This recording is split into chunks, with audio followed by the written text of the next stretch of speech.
Most people think a liver detox means drinking green juice for 3 days or buying expensive supplements with words like cleanse and flush printed across the label. But the shocking truth is your liver is already detoxifying your body every second you're alive. Right now, while you're watching this, your liver is filtering blood, processing hormones, breaking down chemicals, managing fat storage, stabilizing blood sugar, and deciding whether your body burns energy or stores it deep around your organs. And here's the terrifying part. Many people trying desperately to lose belly fat are unknowingly trapping more fat inside the very organ responsible for clearing it out. The fatigue, the bloating, the stubborn waistline, the afternoon crashes, the constant hunger. They may not just be problems of willpower. They may be signs that your body's metabolic control center is becoming overwhelmed. So what actually happens when your liver starts struggling? And more importantly, what changes inside your body when that system finally begins recovering? Imagine your liver as a giant biological shipping warehouse running 24 hours a day. Every meal you eat arrives there first. Sugar shipments, fat shipments, hormone instructions, waste chemicals, nutrients from your gut, even inflammatory signals from poor sleep and chronic stress. Everything gets routed through this one massive processing center. When the warehouse is healthy, energy gets sorted efficiently. Some fuel gets shipped to your muscles, some get stored temporarily for later. Toxins are neutralized and removed. Hormones stay balanced. Blood sugar stays relatively stable. But when incoming deliveries never stop, the system starts falling behind. And this is where things get interesting. Your liver has an emergency backup strategy for dealing with excess incoming energy. It starts converting some of that overload into fat. At first, this sounds harmless, protective even. But over time, tiny droplets of fat begin building up inside liver cells themselves. The warehouse starts filling with its own unsent packages. And once that congestion begins, the entire metabolic environment of your body can start changing in ways most people never realize. Your liver helps control insulin sensitivity. It helps regulate blood sugar. It influences inflammation. It affects cholesterol production. It communicates with your gut. It even helps determine how willing your body is to burn stored fat. So when the warehouse slows down, the body often responds defensively. Blood sugar regulation becomes more chaotic. Insulin levels stay elevated longer. Fat burning becomes less efficient. Appetite signals become harder to control. And deep visceral fat around the organs often starts increasing alongside it. That's why belly fat and fatty liver are so closely connected. They're often part of the same internal traffic jam. But here's the strange part. Many people focus entirely on calories while ignoring the signals telling the body whether it feels safe enough to release stored energy in the first place. Because your body is not just counting calories. It's constantly interpreting your environment. Think about how humans evolved for most of history. Food wasn't constantly available. Artificial light didn't blast into the eyes at midnight. Sugary drinks didn't arrive in giant containers. Humans moved constantly, slept according to natural light cycles, and experienced periods where stored energy actually needed to be used. Your metabolism evolved around rhythm, but modern life often creates metabolic chaos. Constant snacking, liquid sugar, sleep disruption, stress, sitting for hours. Highly processed foods engineered for overconsumption. Your liver receives all of that information at once, and eventually, the warehouse starts prioritizing survival over efficiency. Now here comes one of the biggest myths in modern wellness culture. People hear the word detox and imagine toxins physically sitting inside the body like sludge waiting to be flushed out by a magical drink. That's not really how human biology works. Your liver already has sophisticated detoxification systems built into it. Specialized enzymes transform compounds so they can be removed through bile, urine, sweat, and stool. The real issue is usually not that your liver forgot how to detoxify. The issue is that the incoming workload may be overwhelming the system faster than recovery can happen. That changes the conversation completely. Because repairing your liver is often less about activating some secret detox mode and more about reducing the metabolic pressure constantly overwhelming the warehouse. The first major shift usually involves controlling incoming sugar traffic, especially liquid sugar. Here's the strange part. Your body processes whole fruit differently than highly concentrated sugary drinks. Fiber changes absorption speed. Chewing changes satiety signals. Whole foods slow down energy delivery. But when large amounts of rapidly absorbed sugar enter the bloodstream quickly, especially through sweetened beverages, the liver receives a massive incoming energy surge all at once.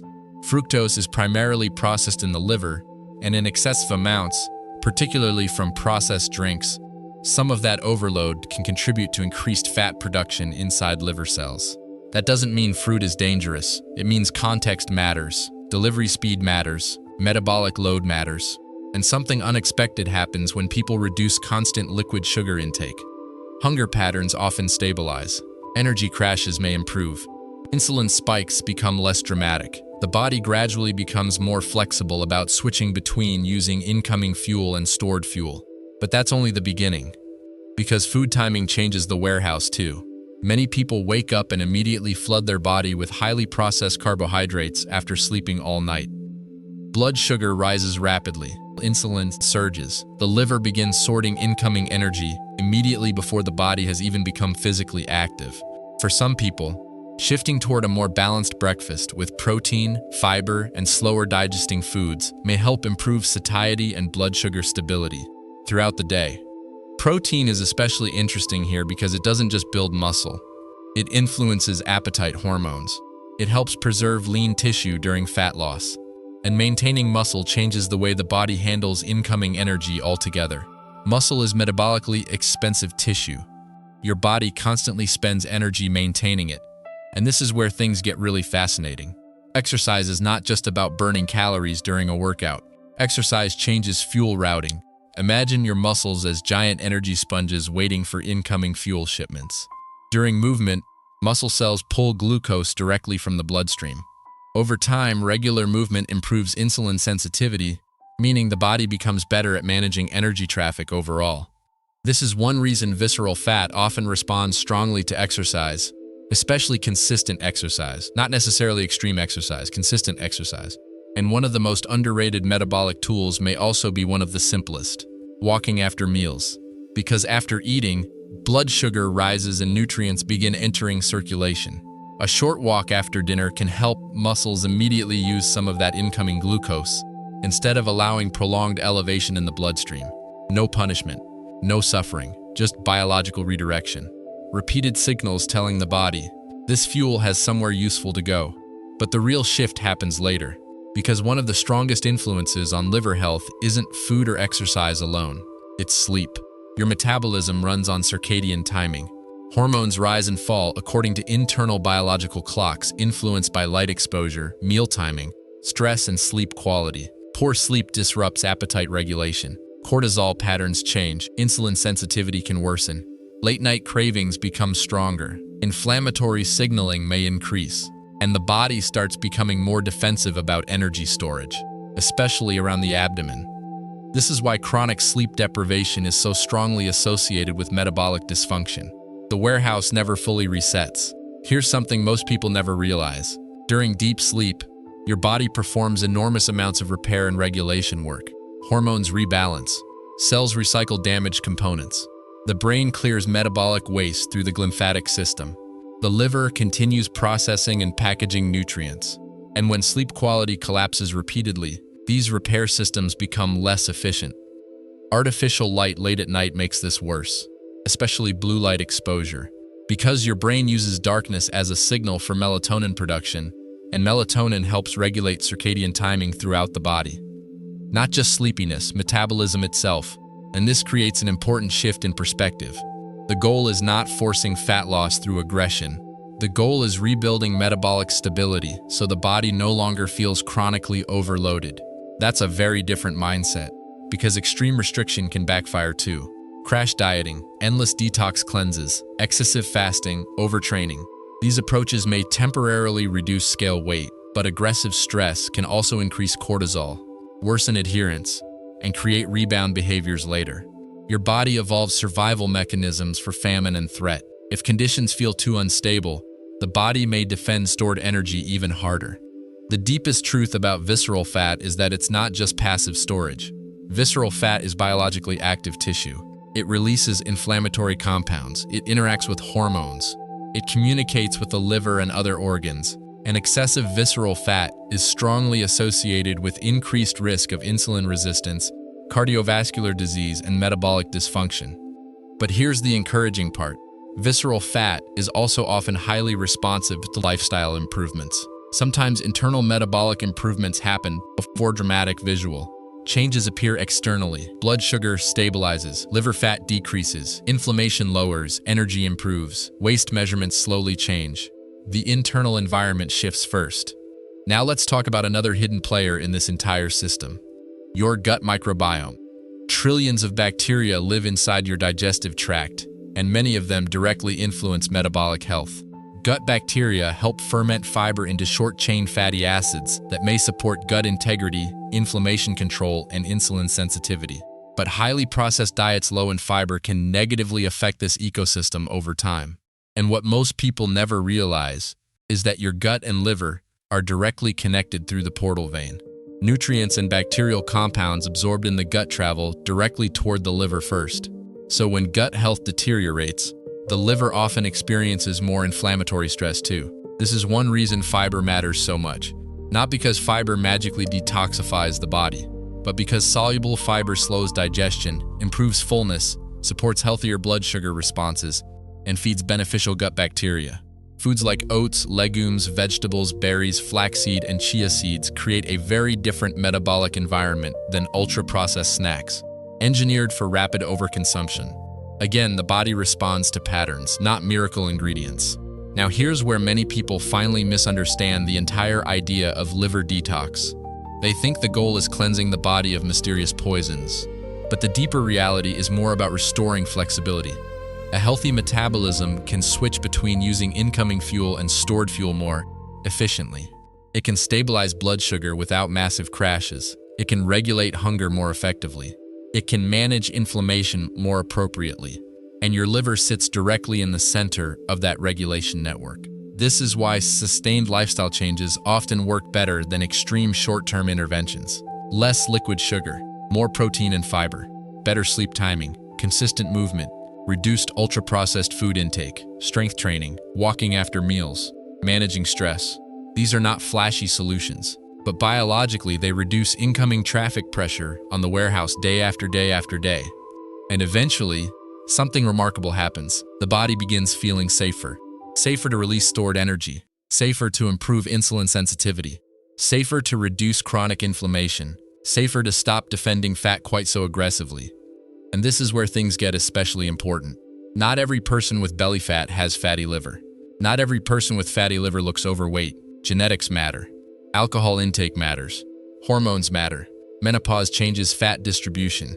Certain medications matter. Medical conditions matter. Some people may need proper testing, especially if they have obesity, diabetes, elevated liver enzymes, or symptoms suggesting more advanced liver disease. So this isn't about turning the liver into the explanation for every health problem. It's about understanding how central it is to metabolic health overall. The liver is astonishingly resilient. In many cases, liver fat can decrease significantly when metabolic conditions improve. The body constantly adapts to the signals it receives repeatedly. And maybe that's the most important idea in this entire conversation. Your body is not trying to sabotage you. It's responding to an environment. Every meal, every night of sleep, every stress signal, every movement pattern, every burst of light at midnight, every processed snack, every walk after dinner.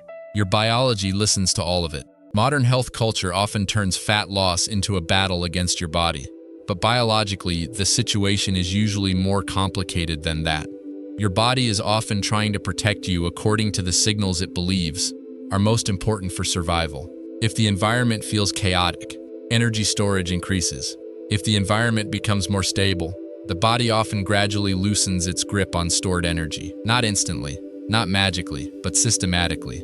So if you truly want to repair your liver and reduce visceral belly fat, the smartest strategy may not be chasing the harshest cleanse or the most extreme protocol online. It may be rebuilding metabolic rhythm, eating in ways your body can predict, sleeping deeply enough for proper recovery, moving consistently enough for muscles to use incoming fuel efficiently, reducing the constant overload overwhelming the warehouse every single day. Because the moment the internal environment begins feeling safer, your biology often changes in ways that finally start making sense. Energy becomes steadier, hunger becomes quieter, waistlines slowly shift, blood markers improve. The body starts acting less like it's preparing for survival, and more like it finally has room to heal. And maybe that's the biggest hidden truth behind so-called liver detoxes. Your liver does not need magical cleansing. It needs relief. Relief from overload, relief from chaos, relief from constant metabolic pressure. Because when the warehouse finally has enough breathing room to recover, your body often becomes willing to let go of the very fat it once believed it needed to protect you. So the real question is this: if your body reflects the environment you repeatedly give it, what kind of environment have you been creating lately? Thank you for joining us today on Health Insight as we dive deeper into your wellness journey. If you found these tips valuable, please give this video a thumbs up to help us reach more people. Don't forget to hit that subscribe button and ring the bell. To stay updated on all things health, we want to make sure our next video covers exactly what you need to know. Drop a comment below and tell us what health topic or medical mystery you'd like us to explore next. Until next time, stay proactive, stay informed, and stay healthy.